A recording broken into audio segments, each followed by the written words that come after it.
Health care एक ऐसा sector जो इंडिया में स्लो डाउन के टाइम भी तेजी से ग्रो करता है। और इसी सेक्टर से आ रहा है एक नया IPO, Gujarat kidney and super speciality hospital. एक तरफ कंपनी प्रॉफिटेबल है, तेजी से एक्सपैंड भी कर रही है, और दूसरी तरफ इसकी वैल्यूएशन थोड़ी कह सकते हैं महंगी लग रही है।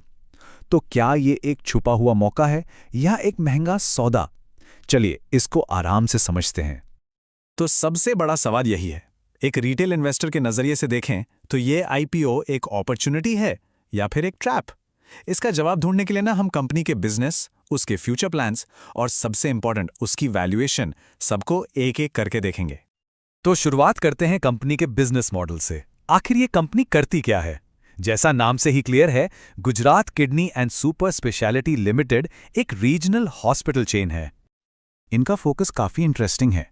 ये बड़े बड़े मेट्रो सिटीज के बजाय गुजरात के टियर 2 और टियर 3 शहरों में काम करते हैं, और इनका कोर फोकस है किडनी ट्रीटमेंट्स और यूरोलॉजी। अभी इनके पास 6 ऑपरेशनल हॉस्पिटल्स हैं, लगभग 400 बेड्स और 3 in house pharmacies. Business model काफ़ी आसान है। शुरू में पैसा ज़्यादा लगता है, इट्स कैपिटल इंटेंसिव, लेकिन एक बार हॉस्पिटल सेट हो जाता है तो कैश फ्लो आना शुरू हो जाता है और कंसिस्टेंट रहता है। और यहीं पर कंपनी का एक सबसे बड़ा पॉजिटिव पॉइंट निकल के आता है।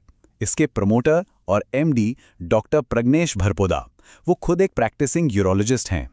देखिए, जब हेल्थ केयर बिजनेस में प्रमोटर खुद एक डॉक्टर होना, तो बिजनेस डिसीजंस में मेडिकल एक्सपर्टीज और पेशेंट केयर को प्रायोरिटी मिलती है, जो लॉन्ग टर्म में एक बहुत ही बड़ा प्लस पॉइंट है। ठीक है, कंपनी का बिजनेस मॉडल तो समझ आ गया, लेकिन अब आते हैं सबसे जरूरी सवाल पर। इस आईपीओ से जो पैसा उठाया जा रहा है, वो आखिर जाएगा कहां? सबसे पहली बात, ये आईपीओ पूरी तरह से एक फ्रेश इशू है, लगभग 230 करोड़ से भी ज्यादा का। इसका सीधा सा मतलब है कि सारा का सारा पैसा कंपनी की ग्रोथ में लगेगा, प्रमोटर्स की जेब में नहीं जाएगा। ये एक बहुत ही पॉजिटिव साइन है। तो ये पैसा यूज कहां होगा? बेसिकली 4 स्पेसिफिक चीजों के लिए।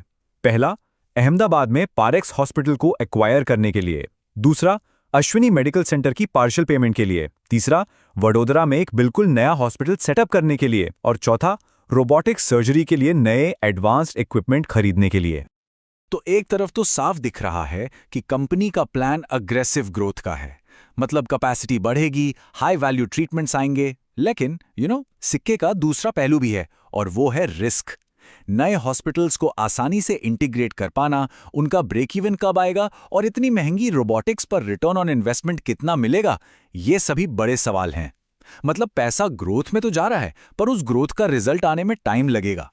चलिए अब आते हैं इस आईपीओ के सबसे क्रिटिकल पार्ट पर। एक रियलिटी चेक करते हैं कंपनी के फाइनेंशियल्स और उसकी वैल्यूएशन का।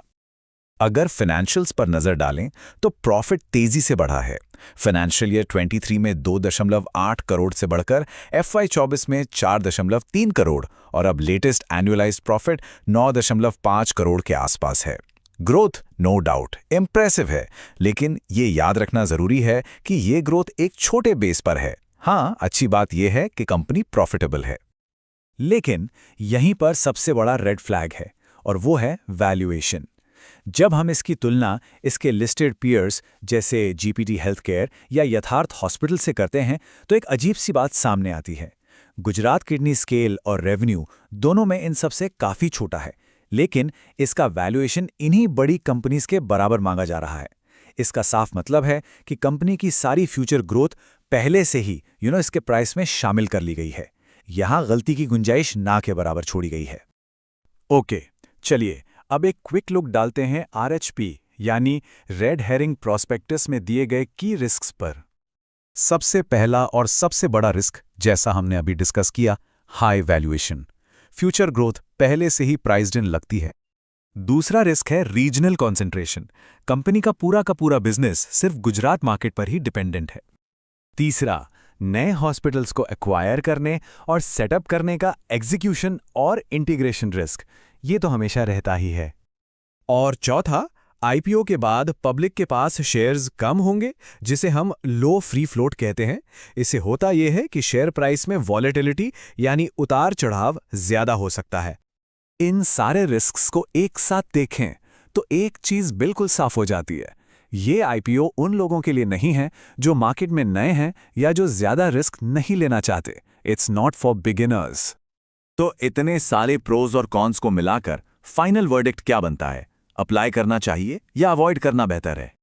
फाइनल वर्डिक्ट से पहले पॉजिटिव्स को हम इग्नोर नहीं कर सकते। एक एक्सपीरियंस डॉक्टर प्रमोटर है, हेल्थ केयर सेक्टर की लॉन्ग टर्म ग्रोथ स्टोरी है, क्लियर एक्सपेंशन प्लान्स हैं और एक ऐसी कंपनी है जो प्रॉफिट बना रही है। ये सब इसके स्ट्रॉन्ग पॉइंट्स हैं, नो डाउट। तो आइए इसको इन्वेस्टर प्रोफाइल्स के हिसाब से देखते हैं। जो कंजर्वेटिव लॉन्ग टर्म इन्वेस्टर्स हैं उनके लिए इसे अवॉइड करना शायद बेहतर हो सकता है। जो हाई रिस्क ग्रोथ इन्वेस्टर्स हैं वो एक छोटा सा एलोकेशन कंसिडर कर सकते हैं, और जो सिर्फ लिस्टिंग गेन के लिए अप्लाई करते हैं उनके लिए मार्केट सेंटिमेंट पे डिपेंड करेगा और काफ़ी रिस्की हो सकता है। ओवरऑल इस आईपीओ के लिए जो रेटिंग बनती है वो है न्यूट्रल टू कॉशियस। तो पूरी कहानी साफ है। एक तरफ है हेल्थ केयर सेक्टर की सॉलिड ग्रोथ स्टोरी और कंपनी के क्लियर एक्सपेंशन प्लान्स, और दूसरी तरफ है एक महंगी वैल्यूएशन जो फ्यूचर के सारे पॉजिटिव्स की कीमत आज ही मांग रही है। तो अब इन सब को देखकर फैसला आपको करना है, अप्लाई करना है या अवॉइड।